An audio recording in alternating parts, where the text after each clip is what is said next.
नमस्कार, डी 24 तास paid news channel तुम्ही पाहू शकता। महाराष्ट्र राज्य मध्यवर्ती संघटना, शिक्षक व महसूल कामगार तसेच PWD कामगार यांच्या माध्यमातून आज धुळे जिल्हा येथील निवेदन देण्यात आले। यावेळी प्रतिक्रिया देताना राज्य सरकारी कर्मचारी मध्यवर्ती संघटना महाराष्ट्र राज्याच्या 8 लाख कर्मचाऱ्यांचा प्रतिनिधित्व करणाऱ्या या संघटनेचा आज चेतना दिवस आहे।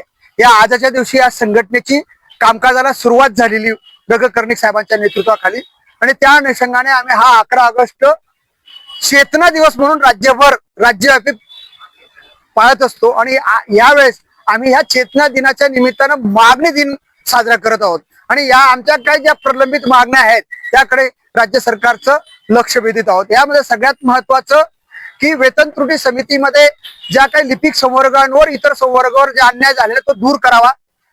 त्यानंतर जे काही 7व्या वेतन आयोगातल्या ज्या प्रलंबित भत्ते राहिलेले आहेत अजून वाहन भत्ता, वैद्यकीय भत्ता, रिस्क अलाउन्स हे अलाउन्स अजून सुद्धा सरकारने मंजूर केलेले नाहीत, ते 8व्या वेतन आयोग लागू करण्यापूर्वी लागू करावेत।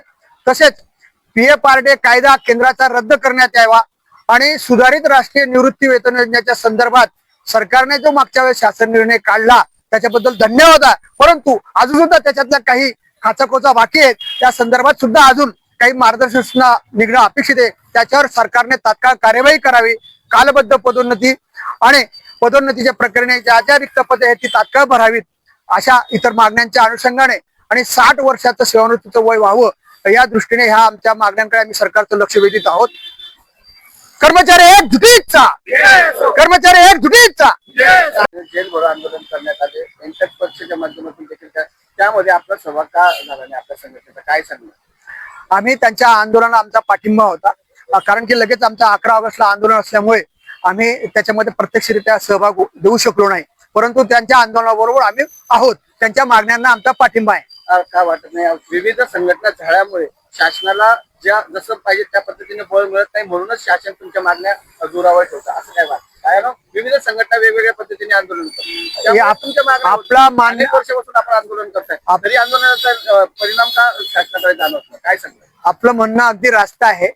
सगळ्या कामगार संघटना एका वज्रमुठीने एकत्र येणं गरजेचं आहे, परंतु काही विषय जे श्रमिकांचे कामगारांचे वेगळे विषय, त्यांच्या मागण्या वेगळ्या, सरकारी कर्मचाऱ्यांच्या मागण्या वेगळ्या, त्यामुळे एकत्रित येत नाहीत। परंतु जनहिताच्या ज्या मागण्या आहेत, महागाई वाढ असेल, शेतकऱ्यांच्या मालाच्या संदर्भात असेल, भाव मिळण्याच्या संदर्भात, या संदर्भात आम्ही या आंदोलनाच्या पाठीशी आहोत। फक्त कामगार श्रमिकांच्या मागण्या आहेत, त्यांच्या श्रमक संहितेच्या वेगळ्या आहेत, औद्योगिक कामगारांच्या मागण्या आहेत। त्या आंदोलनामध्ये प्रत्येक आंदोलनामध्ये सरकारी कर्मचारी सहभागी होऊ शकत नाही, परंतु संघटनांचे पदाधिकारी त्यांच्या बरोबर आहेत।